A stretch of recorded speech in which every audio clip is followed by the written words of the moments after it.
Hello friends and welcome back to my channel.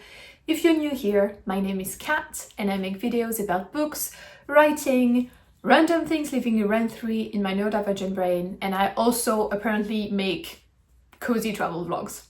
We're already nearing the end of November and today I'm doing Ariel Bisset's end of the year book tag. The first question is, are there any books you've started this year that you still need to finish? I think I'm doing pretty good on this front. I'm currently reading The Mind's Eye by Oliver Sacks, as well as How to Do Nothing by Jenny Odell, so I want to finish those two books. I also kind of softly DNF'd How to ADHD by Jessica McCabe. It's a very good book by all means, but I have it as an ebook and it doesn't feel like it's the best format for me in order to extract the learnings from this book. So for now, I'm pausing it. I might go back to it later, or at some point I might just get the physical format, but it's not for right now, probably not next year either. So we'll see how I do with that. I'm not putting pressure on myself to finish it. I still think, again, it's a very good book. I would highly recommend it. Just like a format issue with me, like a mismatch. So we'll see how that goes. Do you have an autumnal book to transition into the end of the year? So I don't really reread books that often. So I don't really have books that I will reread every year that could mark the seasons or things like that. So I don't have that kind of go-to autumnal book.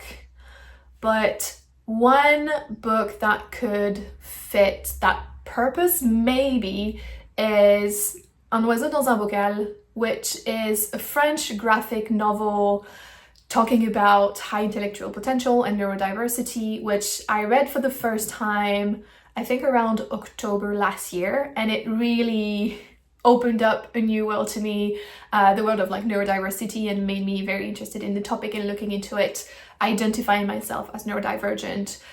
And it's a book that I'm planning to reread before the end of November, and because of the timing at which I read this book, I was on full burnout at the time. I very much associate this book with this time of year.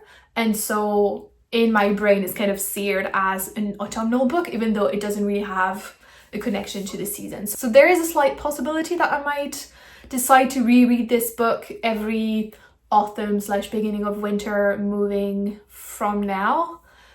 I'm not sure though, but we will see how that evolves, I guess, with time. Is there a new release you're still waiting for? To be honest, I don't really follow kind of the publication calendar closely or at all. So there aren't really any book that I'm currently waiting for to be released this year. Also, I'm really looking to curb my book buying habit, especially like in December this year. So I don't think there is any new release that I will purchase before the end of the year. That being said, there are a few books that I'm looking forward next year, and those are continuation to some series that I'm reading. So the Fourth Wing third installment is going to be coming out, I think at the end of January. And then the second book in the A Fate Inked in Blood duology is coming in May. So those two books I'm looking forward to. And then there is a critical neurodiversity studies book that is coming out in July. So those are kind of the new releases that I'm looking forward to. But again, it's not for this year. It's going to be in 2025. Next question. What are 3 books you want to read before the end of the year? I have 2 that are determined. I want to read the first book in the Mistborn trilogy by Brandon Sanderson. This is something that I'm going to be buddy reading with my friend Rochelle over at Good Morning Dreamer. And we're going to start, I think very soon, in probably a couple of days. So I don't know if I'll be finished by the end of November, but hopefully I'll be finished by the end of the year. And then the second book is Unmasking Autism by Devon Price, which I'm also going to be buddy reading with my friend Hannah.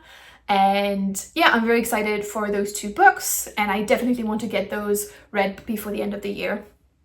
The third one is still TBD, but basically I haven't read any book in Swedish yet this year, which I'm not happy about. I want to maintain my Swedish skills, which to be honest, I have not been doing this year.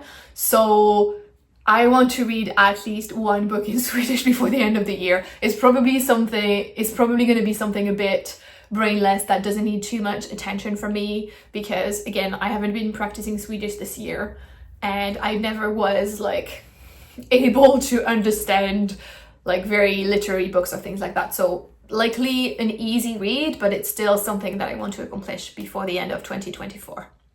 Is there a book you think could still shock you and become your favorite book of the year? So I have very little clarity on what I'll still be reading before the end of the year, apart from a few books I want to read for November and then the few that I've mentioned as well. So I think the one potential new favorite could be Mistborn.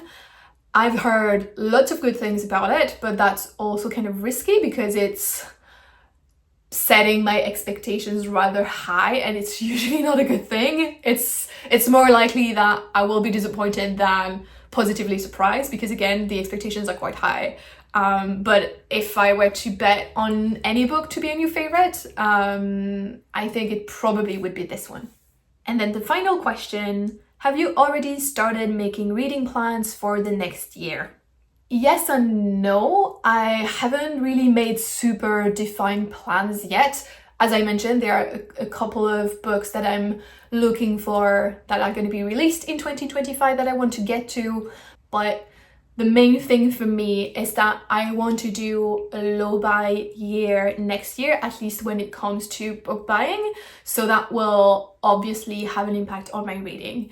So that's where I'm at the moment.